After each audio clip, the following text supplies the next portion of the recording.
A gente preparou uma ilustração mostrando alguns nomes que podem vir a ser convocados pela CPI da Covid no Senado. Veja só. O atual ministro da Saúde, Marcelo Queiroga, e os ex-ministros Eduardo Pazuello, Nelson Teich e Luiz Henrique Mandetta devem ser ouvidos. Os senadores querem chamar também o ex-chefe da Secretaria de Comunicação, Fábio Weingarten, para falar sobre as propagandas realizadas pelo governo. A CPI também quer ouvir o ex-ministro Ernesto Araújo sobre a ação do Itamaraty para conseguir vacinas e insumos no exterior.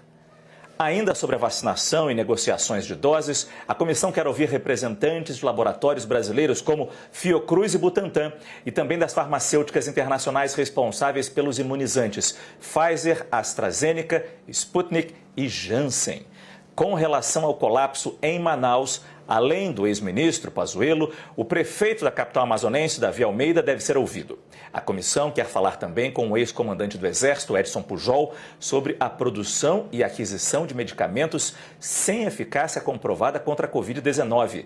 Na área econômica, o ministro Paulo Guedes e seus secretários devem ser chamados para explicar, entre outros pontos, as medidas para diminuir os impactos da pandemia, como o auxílio emergencial. Voltando então aos nossos analistas, e aí eu repito, né, Yuri, são pontos importantíssimos que essa CPI vai ter que investigar, mas são muitos pontos. Lembrando que a CPI tem 90 dias, mas pode se estender um pouco mais, não pode? Exato, ela pode ser prorrogada por outros 90 dias, num total de 180 dias. E provavelmente é isso que deve acontecer, justamente porque o escopo de trabalho ele é bastante amplo, não só pela inclusão do repasse das verbas federais para estados e municípios, mas porque a própria condução do governo federal na pandemia, as ações e omissões, que é o texto do requerimento da CPI, exigem muito trabalho dos senadores. Não por acaso, aquele relatório do Tribunal de Contas da União é um dos primeiros passos que se pretende usar,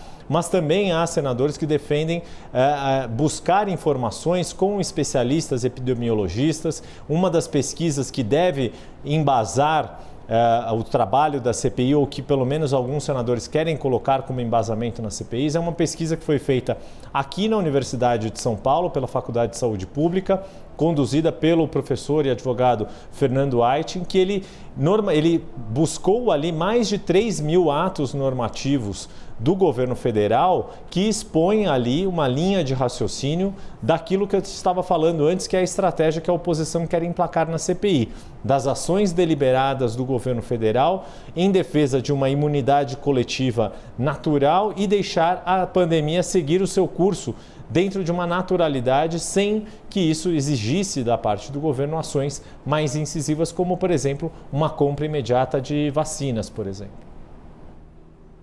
Agora, fazer uma pergunta rápida para o Fernando Molica, porque muito se falou, né, Molica, dessa possibilidade de termos governistas, opositores e independentes como membros integrantes dessa CPI no Senado Federal. Aí se falou, não, mas tem mais independentes, então vai ser uma CPI que vai levar a fundo essa investigação. Mas a gente sabe que independente pode jogar para os dois lados também, né, Molica?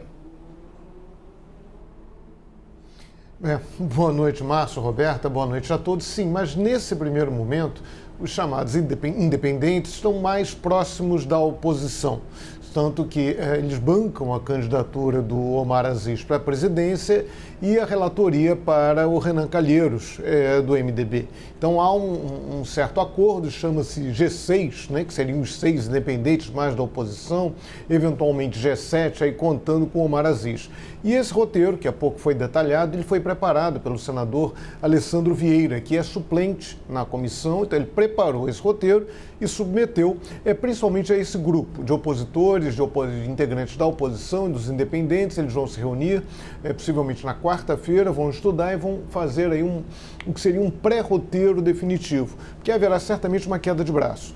O pessoal da oposição procurando investigar mais o governo federal e os 4 representantes mais ligados ao governo tentando focar naquela questão das verbas que o governo federal repassou para estados e municípios. Vai ser uma queda de braço aí que certamente vai continuar ao longo da CPI.